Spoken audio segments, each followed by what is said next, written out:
भगवद गीता अध्याय 2 सांख्य योग। संजय ने कहा, करुणा से अभिभूत मन से शोकाकुल और अश्रुओं से भरे नेत्रों वाले अर्जुन को देखकर श्री कृष्ण ने निम्न वर्णित शब्द कहे।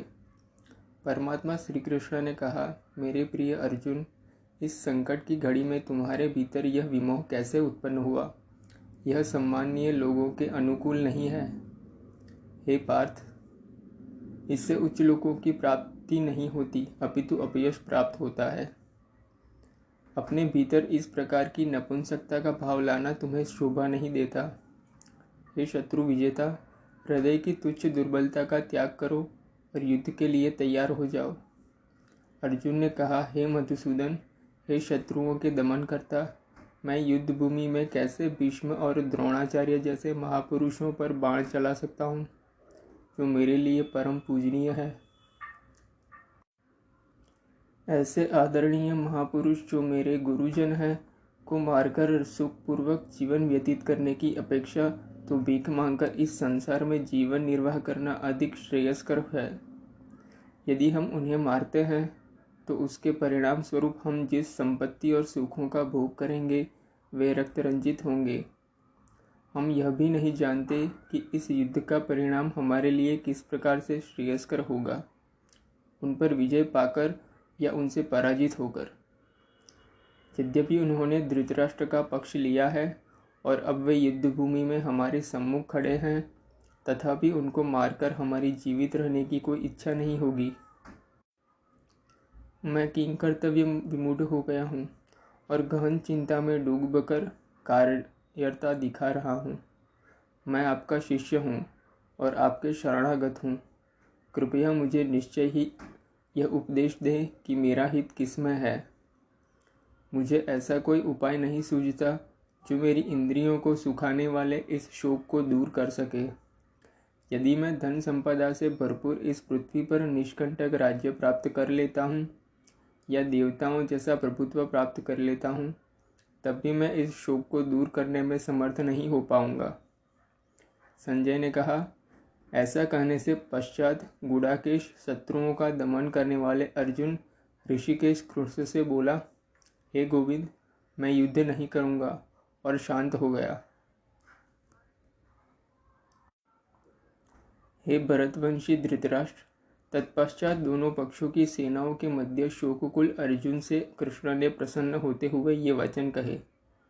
परम भगवान ने कहा, तुम विद्वतापूर्ण वचन कहकर भी उनके लिए शोक कर रहे हो जो शोक के पात्र नहीं है। बुद्धिमान पुरुष न तो जीवित प्राणी के लिए शोक करते हैं और न ही मृत के लिए। ऐसा कोई समय नहीं था जब मैं नहीं था या तुम नहीं थे और ये सभी राजा न रहे हो, और ऐसा भी नहीं है कि भविष्य में भी हम सब नहीं रहेंगे। जैसे देहधारी आत्मा शरीर में बाल्यावस्था से तरुणावस्था और वृद्धावस्था की ओर निरंतर अग्रसर होती है, वैसे ही मृत्यु के समय आत्मा दूसरे शरीर में चली जाती है। बुद्धिमान मनुष्य ऐसे परिवर्तन से मोहित नहीं होते। हे कुंती पुत्र, इंद्रिय और उसके विषयों के संपर्क से उत्पन्न सुख तथा दुख का अनुभव क्षण भंगुर है। यह स्थायी न होकर सर्दी तथा गर्मी की ऋतुओं के आने जाने के समान है। हे भरतवंशी, मनुष्य को चाहिए कि वह विचलित हुए बिना उनको सहन करना सीखे।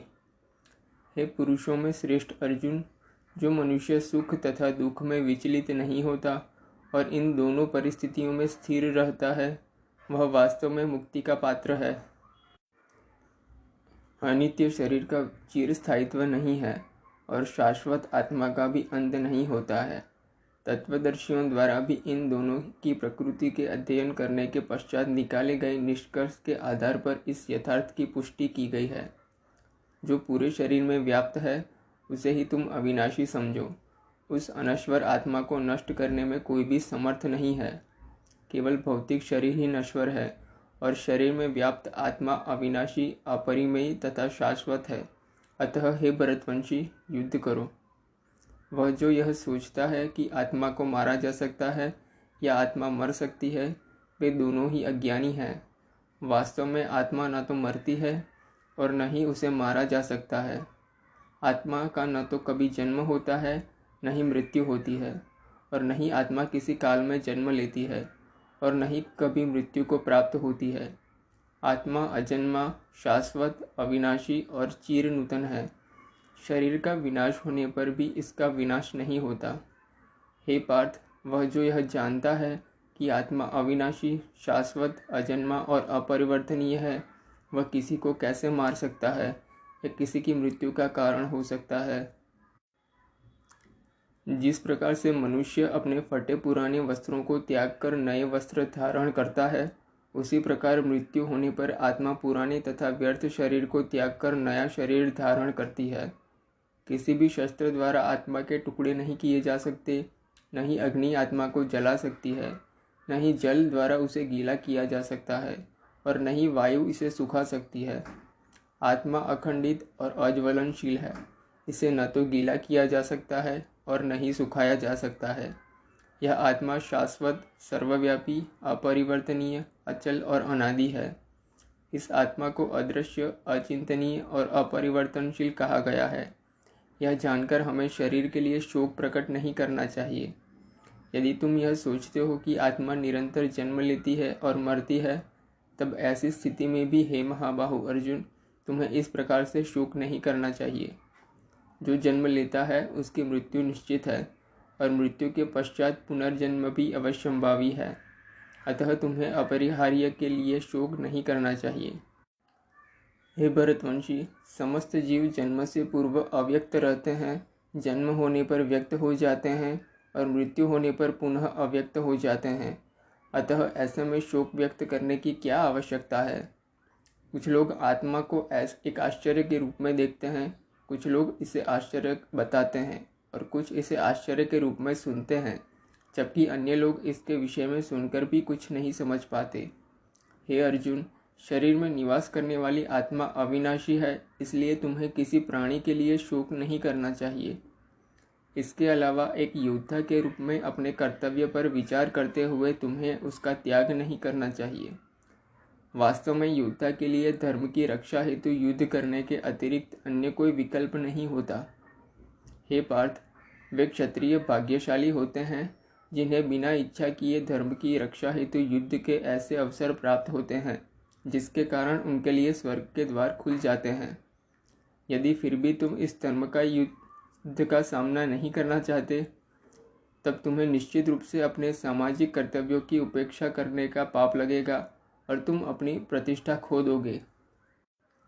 लोग तुम्हें कायर और भगोड़ा कहेंगे। एक सम्माननीय व्यक्ति के लिए अपयश मृत्यु से बढ़कर है। जिन महान योद्धाओं ने तुम्हारे नाम और यश की सराहना की है, वे सब यह सोचेंगे कि तुम भय के कारण युद्धभूमि से भाग गए और उनकी दृष्टि में तुम अपना सम्मान गंवा दोगे। तुम्हारे शत्रु तुम्हारी निंदा करेंगे और कटु शब्दों से तुम्हारा मान मर्दन करेंगे और तुम्हारी सामर्थ्य का उपहास उड़ाएंगे।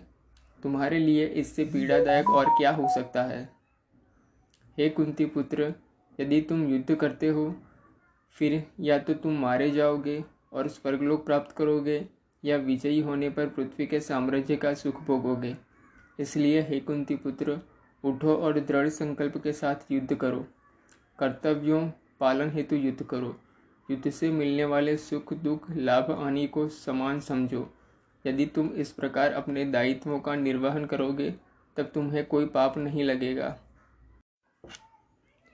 अब तक मैंने तुम्हें सांख्य योग या आत्मा की प्रकृति के संबंध में वैश्लेषिक ज्ञान से अवगत कराया है।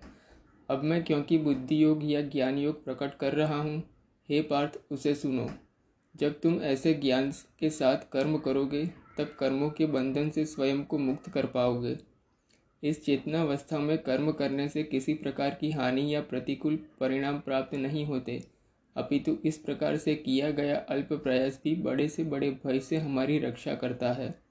हे कुरुवंशी, जो इस मार्ग का अनुसरण करते हैं, उनकी बुद्धि निश्चयात्मक होती है और उनका एकमात्र लक्ष्य होता है, लेकिन जो मनुष्य संकल्पहीन होते हैं, उनकी बुद्धि अनेक शाखाओं में विभक्त रहती है। अल्पज्ञ मनुष्य वेदों के आलंकारिक शब्दों पर अत्यधिक आसक्त रहते हैं, जो स्वर्गलोक का सुख भोगने के प्रयोजनार्थ दिखावटी कर्मकांड करने की अनुशंसा करते हैं। और जो यह मानते हैं कि इन वेदों में कोई उच्च सिद्धांतों का वर्णन नहीं किया गया है, वे वेदों के केवल उन्हीं खंडों की महिमा मंडित करते हैं जो उनकी दृष्टियों को तृप्त करते हैं, और वे उत्तम जन्म, ऐश्वर्य, इंद्रिय तृप्ति और स्वर्गलोक की प्राप्ति के लिए आडंबर युक्त कर्मकांडों के पालन में लगे रहते हैं। सांसारिक सुखों में मन की गहन आसक्ति के साथ उनकी बुद्धि ऐसी वस्तुओं में मोहित रहती है, इसलिए वे भगवत प्राप्ति के मार्ग पर अग्रसर होने के हेतु दृढ़ संकल्प लेने में असमर्थ होते हैं। वेदों में प्रकृति के 3 गुणों का वर्णन मिलता है। हे अर्जुन, प्रकृति के इन तीनों गुणों से ऊपर उठकर विशुद्ध आध्यात्मिक चेतना में स्थित हो जाओ। परम सत्य में स्थित होकर सभी प्रकार के द्वैतों से स्वयं को मुक्त करते हुए भौतिक लाभ, हानि और सुरक्षा की चिंता किए बिना आत्मलीन हो जाओ। जैसे एक छोटे जलकूप का समस्त कार्य सहजता से सभी प्रकार के विशाल जलाशय से तत्काल पूर्ण हो जाता है, उसी प्रकार समान रूप से परम सत्य को जानने वाले वेदों के सभी प्रयोजन को पूर्ण करते हैं। तुम्हें अपनी निश्चित कर्मों का पालन करने का अधिकार है, लेकिन तुम अपने कर्मों का फल प्राप्त करने के अधिकारी नहीं हो। तुम स्वयं को अपने कर्मों के फलों का कारण मत मानो और न ही अकर्मा रहने में आसक्ति रखो। हे अर्जुन, सफलता और असफलता की आसक्ति को त्याग कर तुम दृढ़ता से अपने कर्तव्य का पालन करो। यही संभव योग कहलाता है।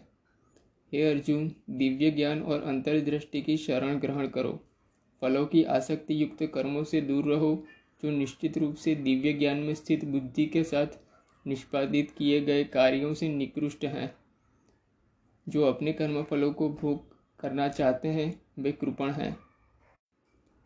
जब कोई मनुष्य बिना आसक्ति के कर्मयोग का अभ्यास करता है, तब वह इस जीवन में ही शुभ और अशुभ प्रतिक्रियाओं से छुटकारा पा लेता है।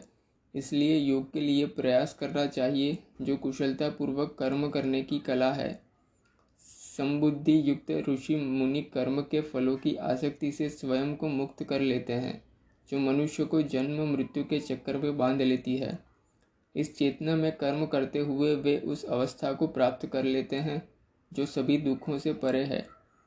जब तुम्हारी बुद्धि मोह के दलदल को पार करेगी, तब तुम सुने हुए और आगे सुनने में आने वाले इस लोक और परलोक के भोगों सबके प्रति उदासीन हो जाओगे।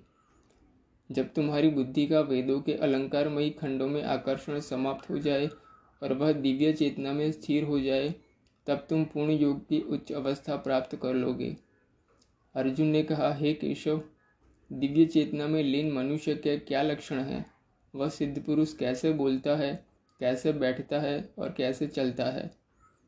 परम प्रभु श्री कृष्ण कहते हैं, हे पार्थ, जब कोई मनुष्य स्वार्थयुक्त कामनाओं और मन को दूषित करने वाली इंद्रिय तृप्ति से संबंधित कामनाओं का परित्याग कर देता है और आत्मज्ञान को अनुभव कर संतुष्ट हो जाता है, तब ऐसे मानव को दिव्य चेतना में स्थित कहा जा सकता है। जो मनुष्य किसी प्रकार के दुखों में क्षुब्ध नहीं होता, जो सुख की लालसा नहीं करता और जो आसक्ति, भय और क्रोध से मुक्त रहता है, वह स्थिर बुद्धि वाला मनुष्य कहलाता है। जो सभी परिस्थितियों में अनासक्त रहता है और न ही शुभ फल की प्राप्ति से हर्षित होता है और न ही विपत्ति से उदासीन होता है, वही पूर्ण ज्ञानावस्था में स्थित मुनि है। जो मनुष्य अपनी इंद्रियों को उनके विषय भोगों से खींच लेने के लिए उसी प्रकार से योग्य होता है, जैसे एक कछुआ अपने अंगों को संकुचित करके उन्हें खोल के भीतर कर लेता है, वह दिव्य ज्ञान में स्थिर हो जाता है। यद्यपि देहधारी जीव इंद्रियों के विषयों को अपने को कितना दूर रखे, लेकिन इंद्रिय विषयों को भोगने की लालसा बनी रहती है। फिर भी जो लोग भगवान को जान लेते हैं, उनकी लालसाएं समाप्त हो जाती हैं। हे कुंती पुत्र, इंद्रियां इतनी प्रबल और अशांत होती है कि वे विवेकशील और आत्मनियंत्रण का अभ्यास करने वाले मनुष्य के मन को भी अपने वश में कर लेती है।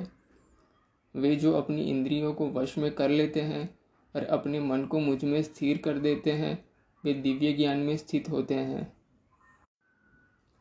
इंद्रियों के विषयों का चिंतन करते हुए मनुष्य उनमें आसक्त हो जाता है और आसक्ति कामना की ओर ले जाती है और कामना से क्रोध उत्पन्न होता है। क्रोध निर्णय लेने की क्षमता को क्षीण करता है। जिसके कारण स्मृति भ्रम हो जाता है।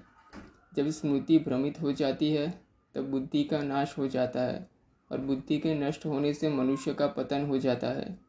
लेकिन जो मन को वश में रखता है वह इंद्रियों के विषयों का भोग करने पर भी राग और द्वेष से मुक्त रहता है और भगवत कृपा प्राप्त करता है।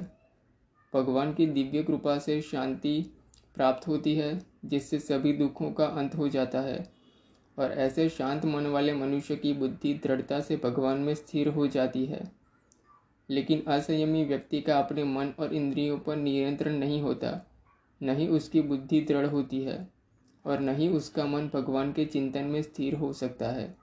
जो अपने मन को भगवान में स्थिर नहीं करता, जिसके बिना शांति संभव नहीं और शांति के बिना कैसे कोई सुखी रह सकता है।